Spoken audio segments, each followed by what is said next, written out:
नमस्कार. हे Nehru science centre Mumbai येथील काही फिजिक्समधले प्रयोग आहेत.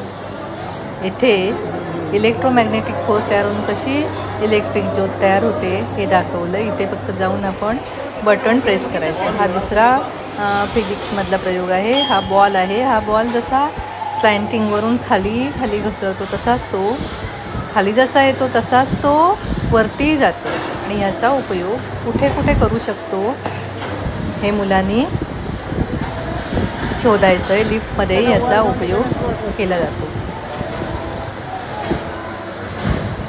बॉल वरती चालला. पुढचा प्रयोग आहे चक्रीवादळ.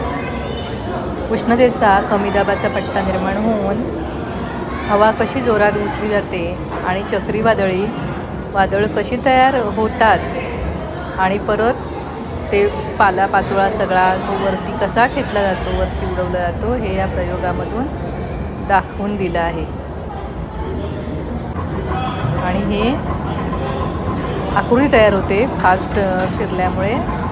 एखादा ऑब्जेक्ट फास्ट फिरल्यामुळे त्रिमितीय आकृती तयार होते. आपल्या डोळ्यांना तसा फास होतो पण ते तसं नसतं. इथे अनेक प्रयोग दाखवून दिले आहेत. अवश्य भेट द्या.